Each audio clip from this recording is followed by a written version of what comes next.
Bonjour les amis, je présume que beaucoup de ceux qui me lisent et m'écoutent tous les jours ont été une fois dans leur vie qualifiés de racistes, de fascistes, de haineux, voire même pour les plus talentueux d'entre eux, de nazis ou de néo-nazis. Et donc j'avais envie de rebondir là-dessus, sachant que mon ami Jean Messia, à juste titre, a décidé de déposer plainte contre le député Elefi Coulombe, dont je me suis un tout petit peu occupé dans une vidéo récente, parce que devant les députés de l'Assemblée nationale, pour attaquer la cagnotte montée par Jean pour défendre le policier qui, entre parenthèses, est toujours en prison, donc le député Coulombe avait osé qualifier Jean Messia de néo-nazi, ni plus ni moins, et tous les gens qui avaient donné à la cagnotte avaient été qualifiés du même adjectif. Donc, j'avais envie de réfléchir vite fait, parce que je n'ai pas le temps de développer ces vidéos, je vous ai expliqué pourquoi, sur le fait que, selon moi, les gens de notre mouvance sont bien plus éloignés du nazisme et donc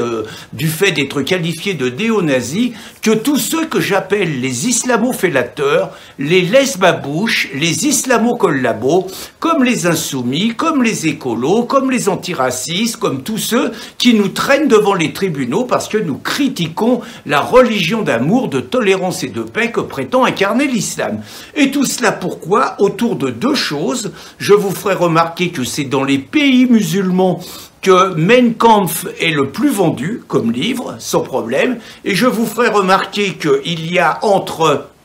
Hitler, Adolf Hitler et Mélenchon et tous les insoumis, une fascination commune pour l'islam qui fait que naturellement, quand on déteste, disons quand on soutient l'islam et quand on soutient les soldats d'Allah, quand on revendique le fait que c'est une religion d'amour, de tolérance et de paix, exactement comme le christianisme, on occulte forcément un truc, c'est que l'ADN de l'islam comporte forcément la haine des juifs et la nécessité d'éradiquer les juifs, ce que ne cache pas d'ailleurs le Hamas dans sa charte qu'il a fait, qui est soutenue par ailleurs par l'Union européenne et par tous ceux qui soutiennent la Palestine contre Israël. Donc je vous encourage, quand on vous traite de nazis, quand ça arrive, à ne pas vous laisser intimider et à traiter à votre tour de néo-nazis et de le démontrer tous ceux qui lèchent les babouches musulmanes et qui en conséquence haïssent les juifs et veulent les exterminer. Bonne journée les amis.